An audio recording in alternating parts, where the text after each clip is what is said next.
Madam Sunita Garu, AE of Regional Office Pollution Control Board. Please, Madam, environmental threats చేయించాల్సిందిగా సాధారణంగా ఆహ్వానిస్తున్నాం madam.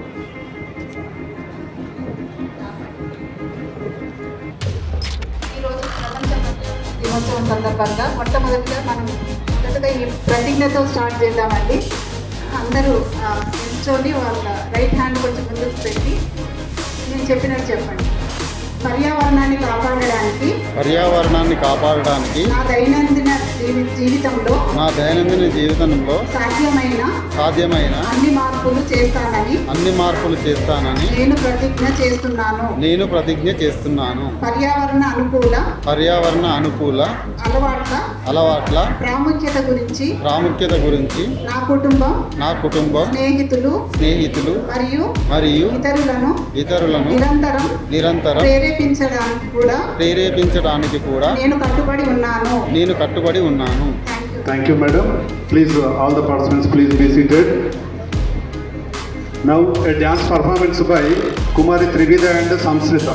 Is the only known planet having life on this place. We should respect and maintain everything we get from our Mother Earth.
నిట్టు professor Venu Vinod sir గారికి DSO గారికి మరియు industry తరపున వచ్చిన industry రిప్రజెంటేటివ్స్కి మరియు madam గారికి అందరికీ నా యొక్క నమస్కారాలు. ఈ యొక్క ప్రపంచ పర్యావరణ దినోత్సవం పురస్కరించుకొని ఈ యొక్క సభకు వచ్చినటువంటి పెద్దలకు నా యొక్క నమస్కారాలు, చిన్నపిల్లలకి నా యొక్క బ్లెస్సింగ్స్. అయితే ఈ ప్రపంచ పర్యావరణ దినోత్సవం అన్నది ప్రతి సంవత్సరము జూన్ 5న మనము జరుపుకుంటాం. ఇది వరల్డ్ వైడ్గా జరపబడుతుంది. ఎందుకంటే దీని యొక్క ముఖ్య ఉద్దేశం ఏంటంటే పబ్లిక్లో ఈ పర్యావరణ పరిరక్షణకు కావాల్సిన అవగాహన అందరిలో అవగాహన కల్పించాలన్న ఉద్దేశంతో యునైటెడ్ నేషన్స్ వాళ్ళు 1973 నుంచి ఈ యొక్క ప్రోగ్రామ్ని కండక్ట్ చేస్తూ వస్తున్నారు. పర్యావరణంపై ఒక అవగాహన ప్రోగ్రామ్ లాగా కండక్ట్ చేస్తూ ఉంటుంది. 2023లో మనకు నెదర్లాండ్స్ హోస్ట్ చేస్తే 24లో సౌదీ అరేబియా హోస్ట్ చేసింది. ఈ సంవత్సరం వచ్చేసి రిపబ్లిక్ కొరియా హోస్ట్ చేసింది. ఈ సంవత్సరం థీమ్ వచ్చేసేది వారి ఆధ్వర్యంలో నిర్వహిస్తున్నటువంటి ఈ కార్యక్రమానికి ముఖ్య అతిథులుగా విచ్చేసినటువంటి వరంగల్ జిల్లా పరిపాలనాధికారి డాక్టర్ సత్యశారద ఐఏఎస్ మేడం గారు, వేదికను అలంకరించినటువంటి పెద్దలు డిఎఫ్ఓ గారు, ఎన్ఐటి ప్రొఫెసర్ గారు, డిపిఆర్ఓ వరంగల్ గారు, అదేవిధంగా ఈ కార్యక్రమానికి విచ్చేసినటువంటి పెద్దలు, తల్లిదండ్రులు, పౌరులు, ముఖ్యంగా ప్రపంచ పర్యావరణ దినోత్సవం అనడంతోనే దాని యొక్క ప్రాముఖ్యతను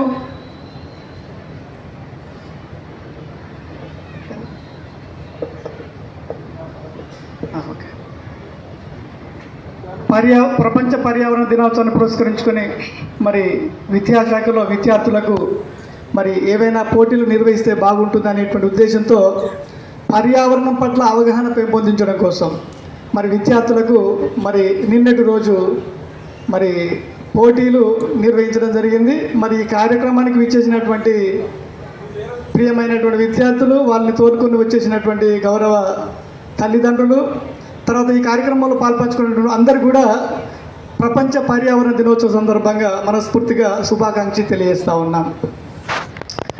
ఎక్కడైతే పర్యావరణం పట్ల అవగాహన ఉంటుందో అక్కడ ఆలోచన అనేటువంటిది మొదలై ఆచరణ సాధ్యమయ్యే అవకాశం ఉంటుంది. కాబట్టి ఆ ప్రయత్నంలో భాగంగా విద్యార్థి దశలోనే పర్యావరణం పట్ల అవగాహన పెంపొందించడం కోసం ఒక కార్యక్రమాలు అనేటువంటి నిర్వహిస్తూ ఉంటాం. దానికి జూన్ 5ని ప్రపంచవ్యాప్తంగా ఒక వేదికగా పెట్టుకొని నిర్వహిస్తూ ఉంటాం. సో అందులో భాగంగా విద్యాశాఖ పక్షాన మరి విద్యార్థులకు నిన్న నిర్వహించినటువంటి ఎస్సే రైటింగ్ మరియు డ్రాయింగ్ కాంపిటీషన్స్లో దాదాపు వందలాది విద్యార్థులు పాల్గొనడం జరిగింది మేడం. సో తద్వారా అంటే వారు ఒక ప్రోగ్రాంలో పాల్గొంటున్నారంటే ఖచ్చితంగా మనం ఇచ్చినటువంటి టాపిక్ బీట్ ప్లాస్టిక్ పొల్యూషన్ ఇచ్చాము. సో ప్లాస్టిక్ పొల్యూషన్ ద్వారా ఎదుర్కొనేటువంటి ఛాలెంజెస్ గురించి మనం టాపిక్స్ ఇచ్చాము. సో దానికోసము విద్యార్థులు ప్రయత్నం చేసేసి చాలా అద్భుతంగా ఎస్సే రైటింగ్ తర్వాత డ్రాయింగ్ కాంపిటీషన్స్లో వారి యొక్క ప్రతిభను చూపించేటువంటి ప్రయత్నం చేయడం జరిగింది.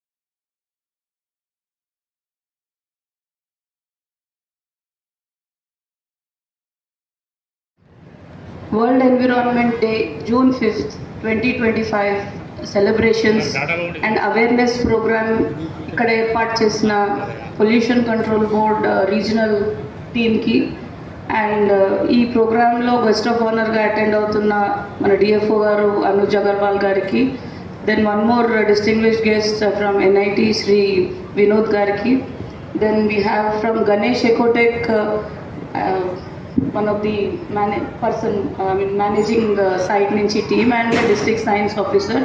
More importantly, ఈ అవేర్నెస్ ప్రోగ్రామ్కి మీ సమయాన్ని వెచ్చించి వచ్చిన మీ అందరికీ కూడా నా నమస్కారం అండ్ ఎన్విరాన్మెంట్ డే శుభాకాంక్షలు. ఇన్ఫ్యాక్ట్ శుభాకాంక్షలు అని మనం చెప్పేదానికన్నా కూడా మనము అవేర్నెస్ అనేది మోర్గా ఇక్కడ మనము ఎంఫసైజ్ చేస్తూ ఉన్నాము. సో ఇక్కడ మేము కొన్ని పెయింటింగ్స్ మీరందరూ వేసింది చూసాం. దాంట్లో అందరూ కూడా మ్యాక్సిమం మన ఎర్త్ని ప్రొటెక్ట్ చేయాలి అన్న దిశగా చాలా ఎక్కువ ఐడియాస్ ఇచ్చా ఉన్నారు. ఇఫ్ ఎట్ ఆల్ మనం హిస్టరీ గురించి మాట్లాడితే మనకి పారిశ్రామికరణ స్టార్ట్ అయ్యింది 1900 సంవత్సరంలో, ఆ టైంలో స్టార్ట్ అయింది 19th సెంచరీలో. బట్ బిఫోర్ దాట్ కూడా మనుషులు ఉన్నారు. బట్ ఆ పారిశ్రామికరణ ఎప్పుడైతే స్టార్ట్ అయిందో అప్పుడు ప్లాస్టిక్స్ అనేది స్లోగా డెవలప్ అయ్యి మన కంట్రీలో ప్రాబబ్లీ జాయిన్ అయింది, ఇంట్రడ్యూస్ అయింది 1980 ఆ టైంలో ఒక ప్రివలెంట్ ఫామ్లో ఎంటర్ అయిన తర్వాత ప్లాస్టిక్ అనేది ఎన్ని రకాలుగా ఉంటుంది. బికాస్ ఈ ఇయర్ థీమ్ అనేది ఎండింగ్ ప్లాస్టిక్ పొల్యూషన్ అనే దిశగా వెళ్ళింది కాబట్టి నేను మోస్ట్ ఆఫ్ ది స్పీచ్ దీని మీద ఇవ్వాలనేది నా పాయింట్. సో ప్లాస్టిక్ అనేది 1980 నుంచి మీరు తీసుకుంటే గత 40 సంవత్సరాలుగా పరిస్థితిలో మోసో సింగిల్ యూజ్ ప్లాస్టిక్ గురించి ఎక్కువ మాట్లాడుతున్నారు. సింగిల్ యూజ్ ప్లాస్టిక్ అంటే దైనందిన జీవితంలో ఒకసారి వాడి పడేసే ప్లాస్టిక్.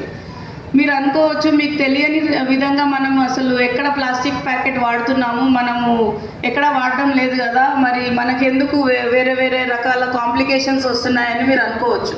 ఎక్సెప్ట్ మంచినీళ్ళు తాగే ప్లాస్టిక్ బాటిల్ అది ఒక్కటే వాడుతున్నాం కదా అని మీరు అనుకోవచ్చు. కానీ బట్ మీరు ట్రైన్లో ట్రావెల్ చేసినా లేకపోతే ఇంకెక్కడికన్నా వెళ్ళినా పేపర్ కప్స్లో మనం టీ కాఫీ తాగుతూ ఉంటాం. దాంట్లో థిన్ లైనింగ్ ఆఫ్ ప్లాస్టిక్ ఉంటుంది. సో ఆ ప్లాస్టిక్ వేడిలో కలిసి మన స్టమక్లోకి వెళ్ళి స్టమక్ లైనింగ్ని ఇబ్బంది పెడుతుంది అనేది సైంటిస్టులు చెప్పుకున్నారు ఇంతకుముందు. దెన్ మనం ఏవైతే కొన్ని విస్తరాకులు ఉండేదో అది విడిపోకుండా ఉండేదానికి చిన్న థిన్ లైన్ ఆఫ్ ప్లాస్టిక్ ఉంటుంది. ఇవన్నీ single use plastics. These are highly dangerous and cancerous. మాకు తెలిసిన ఒక స్పెసిఫిక్ కేస్ ఏంటంటే most principled person in life, అతను ఈ స్టేజ్ 4 స్టమక్ క్యాన్సర్ తోటి చనిపోయినారు. ఎందుకు ఇలా జరిగింది అన్న క్వశ్చన్ వచ్చినప్పుడు ఇన్వెస్టిగేట్ చేస్తే డాక్టర్స్కి షాకింగ్ రిజల్ట్స్ తెలిసాయి. రోజు పొద్దున్నే మనము ట్రావెల్ చేసి వెళ్తున్నప్పుడు ఇడ్లీ స్టాండ్ దగ్గరనో ఇంకెక్కడనో నిలబడి చట్నీ ప్యాకెట్లో ఇస్తారు, మనకి ప్లాస్టిక్ ప్యాకెట్లో ముట్టగట్టిస్తారు. అది తీసుకుపోయి అది తిన్నందుకు వచ్చిందని చెప్పారు అతనికి. అతను చనిపోయే నాటికి అతనికి తెలిసింది అది. సో నిజంగా ప్లాస్టిక్ ఇంత భయంకరంగా ఉంటుందా, మనం ఇలా ఈ మనకు తెలియకుండా మనం ఇంత మిస్టేక్ చేస్తున్నామా అనేది ఒక్కొక్కసారి మనకి ఇలాంటి కేసెస్ విన్నప్పుడు తెలుస్తుంది. సో అలాంటి మిస్టేక్స్ మనం చేయకుండా ఉండాలి అని అంటే సింగిల్ యూజ్ ప్లాస్టిక్ని కంపల్సరీ మన గవర్నమెంట్నే బ్యాన్ చేశారు. సో మీరు కూడా అసలు వాటిని ఎంకరేజ్ చేయకూడదు అనేది మా సిన్సియర్ రిక్వెస్ట్. దానికి పరంగా ఇంకొక ఎగ్జాంపుల్ ఏంటంటే ఇప్పుడు ఎవరైనా చికెన్ మటన్ కొనుక్కోవడానికి వెళ్ళినప్పుడు మనకి బ్లాక్ కలర్ క్యారీ బ్యాగ్స్ ఇస్తారు. బిఫోర్ ప్లాస్టిక్ ఇంట్రొడక్షన్ ఆల్మోస్ట్ 1970-80 ఆ టైంలో ఎవరికైనా చికెన్ మటన్ కావాలి అని అంటే ఎలా వెళ్ళేవాళ్ళు, టిఫిన్ బాక్సులు తీసుకెళ్లేవాళ్ళు. కానీ ఇప్పుడు మనం ఏంటి, ఖాళీ చేతులతో వెళ్ళి ఆ బ్లాక్ కవర్లో తీసుకొని వస్తాము. సో ఎగ్జాంపుల్స్ అనమాట ఇవన్నీ కూడా ఏంటంటే అవి తీసుకొచ్చి 2 గంటలు బయట పెడతాం. పెట్టినప్పుడు ఏమవుతుంది, ఆ ప్లాస్టిక్లో నుంచి కొద్దిగా ఏవైతే థాలేట్స్ అనే కెమికల్స్ ఉంటాయి అవి క్యాన్సర్ కాజింగ్, అవి ఆ పర్టికులర్ స్కిన్లోకి అబ్జార్బ్ అవుతుంది, ఏదైతే మనం కట్ చేసి తీసుకొచ్చిన యానిమల్ స్కిన్లో. ఇవన్నీ సైంటిఫిక్ ఎవిడెన్సెస్ మన దగ్గర. ఫుడ్ గ్రేడ్ ప్లాస్టిక్స్ అని ఉంటాయి, అది కొద్ది వరకు మనం యూజ్ చేయొచ్చు. కానీ ఎండింగ్ ది ప్లాస్టిక్ పొల్యూషన్, ఎక్కువ శాతం పొల్యూషన్ ప్రపంచంలో ఈరోజు జరుగుతుంది అని అంటే సింగిల్ యూజ్ ప్లాస్టిక్. ఆ సింగిల్ యూజ్ ప్లాస్టిక్ని రీసైకిల్ చేసే కొన్ని ఇండస్ట్రీస్ ఉన్నాయి. లైక్ ఫర్ ఎగ్జాంపుల్ ఈరోజు స్టేజ్ మీద ఉండే గణేష్ ఎకోటెక్, వాళ్ళు సింగిల్ యూజ్ ప్లాస్టిక్ బాటిల్స్ నుంచి ప్రాబబ్లీ మీరు ఒక థ్రెడ్ లాగా తయారు చేసి దాని నుంచి జీన్స్ తయారు చేస్తారు. వాళ్ళు టెక్స్టైల్ అనే కిందకి కన్వర్ట్ చేస్తారు. సో ఇప్పుడు టెక్నాలజీస్ కూడా ఉన్నాయి టు కన్వర్ట్ దెమ్. బట్ ఉన్నాయి కదా ఇంకా మేము వాడితే ఏం ప్రాబ్లం అని అంటారు. ప్రాబ్లం మన హెల్త్కి ఉంది కాబట్టి మనం అలాంటి పద్ధతుల్లోకి వెళ్ళకుండా మన పూర్వ పద్ధతులు ఏదైతే మన పూర్వీకులు వాడినరో, ఇంత క్రితం వాళ్ళు చాలా రోజుల్లో మీరు చూసుంటారు గ్లాస్ బాటిల్స్ ఉండేవి, లేదా స్టీల్ బాటిల్స్, లేదా ఇత్తడి బాటిల్స్ కూడా ఉండేవి. వాళ్ళు చాలా మటుకు చెంబులాగా తీసుకెళ్లేవాళ్ళు కాశీయాత్ర ఇలా వెళ్ళినప్పుడు. సో ఆ టైంలో కూడా మనుషులు ఉన్నారు, మళ్ళీ ఇప్పుడు కూడా ఉన్నాం. కానీ మనము మనతో పాటు ఏదైనా కొద్ది బరువు తీసుకెళ్లేదానికి ఇబ్బంది పడుతున్నాం. సో అలాంటి ఆలోచన విధానం నుంచి మళ్ళీ మనము మన పూర్వ ధోరణి అంటే ఏదైతే మనం సనాతనంలో ఉందో ఆ ధోరణిలోకి వెళ్ళాల్సిన అవసరం అయితే ఉంది. అలా వెళ్ళినప్పుడే మనం ఏదైతే పర్యావరణ దినోత్సవం అని మనం అంటున్నామో ఆ దినోత్సవాన్ని సంతోషంగా జరుపుకోగలం. ఈరోజు మనం మాట్లాడుతున్నాము కన్సర్న్ తోటి. ఇంకా కొన్నాళ్ళు ఇలానే జరిగితే ఫ్యూచర్ జనరేషన్స్కి కంప్లీట్ వాళ్ళు ఇప్పటికే చాలా మటుకు మనం ప్రతిదీ మనం పీల్చే గాలి, మనం తినే ఫుడ్, మనము ఏదైతే వాడే ఐటమ్స్ అన్నీ పొల్యూటెడ్ అంటున్నారు. ఇంకా వాళ్ళకి బతకడానికి కూడా కష్టంగా ఉంది. ఇప్పటికి క్యాన్సర్ రేట్స్ పెరిగాయి అనేది ఇందాక ప్రొఫెసర్ గారు చెప్తున్నారు. ఎందుకు పెరిగాయి? ఎందుకంటే మన జీవన శైలిలో మార్పులు ఎప్పుడెప్పుడైతే వస్తున్నాయో అప్పుడే ఈ క్యాన్సర్ అనేది ఇంక్రీజ్ అయింది.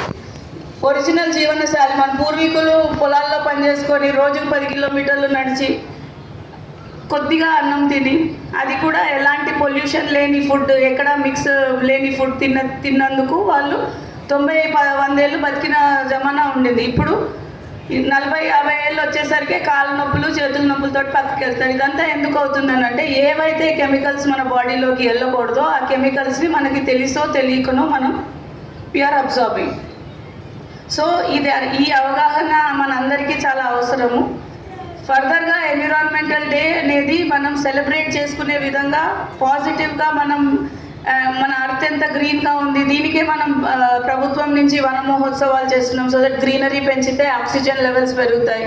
ఆక్సిజన్ పెరిగితే మన హెల్తీగా ఉంటుంది, మన సిస్టమ్ ఎలాంటి డిసీజ్నైనా కంబ్యాట్ చేస్తుంది. డిఫరెంట్ ప్రోగ్రామ్స్ గవర్నమెంట్ నుంచి ఉంది. ఇన్ఫ్యాక్ట్ ఇందాక డిఎఫ్ఓ గారు చెప్పారు యానిమల్స్ చనిపోతున్నాయి. ఇప్పుడు sea animals Atlantic ocean, Pacific ఓషన్లో మనం వాడి పడేసిన ప్లాస్టిక్ బాటిల్స్ ఒక స్పెసిఫిక్ వీడియో ఉంది. ఆ వీడియో చూస్తే మీరు ఇంకోసారి ఆ ప్లాస్టిక్ బాటిల్ ముట్టుకోరు. నేను అదే అడిగాను వాళ్ళని, ఆ వీడియో ఏదైనా ప్లే చేసేదానికి అవుతుందని. ఇక్కడ ఆ సిస్టమ్ లేదు. But otherwise it possible. Social మీడియాలో మేము అది షేర్ చేసే ప్రయత్నం చేస్తాము. While rededicating ourselves to the cause of the world environmental day today, because ఇది మన అందరి ఫండమెంటల్ డ్యూటీ. మన కాన్స్టిట్యూషన్లో మనందరికీ fundamental rights and fundamental duties ఎలా అయితే ఇచ్చారో, to protect our environment is a fundamental duty, one of the fundamental duty. So దీనికి కట్టుబడి ఉండాలి మనందరము. అందుకే మనం ఈరోజు ప్లెడ్జ్ తీసుకున్నాము. సో మీరు తీసుకున్న ప్లెడ్జ్కి కట్టుబడి ఉంటూ, ఒక సేయింగ్ ఉంది, to see the change you have to be the change. So మీ నుంచే మార్పు అనేది రావాలి. మేము ఎలాగూ మారి మీరు మా కలెక్టరేట్కి వచ్చినా లేకపోతే మా ఇంటికి వచ్చినా మేము ప్లాస్టిక్ బాటిల్స్ కానీ సింగిల్ యూస్ ప్లాస్టిక్ అనే మాట ఎక్కడా ఉండదు. మేము అది ఆచరణలో ఉన్నాం, కానీ ఏ కొద్ది మందో చేస్తే ఉపయోగం ఉండదు. అది అందరితోటే, ఒక 100 మంది ఉన్న దగ్గర 10 మంది చేస్తే తక్కువ ఎఫెక్ట్ ఉంటుంది. అదే 90 మంది చేస్తే దాని ఇంపాక్ట్ చాలా డిఫరెంట్గా ఉంటుంది. సో ఈరోజు మీరు తీసుకున్న ప్రతిజ్ఞకి కట్టుబడి ఉంటూ you will bring the change to the society అని అనుకుంటూ నాకు ఈ అవకాశం ఇచ్చినందుకు ధన్యవాదాలు. రచన మరియు చిత్రలేఖనం పోటీలలో ప్రథమ, ద్వితీయ, తృతీయ బహుమతులకు సాధించినటువంటి విద్యార్థులకు మెమంటో మరియు సర్టిఫికేట్ ప్రదానం చేయడం జరుగుతున్నది. మేడం,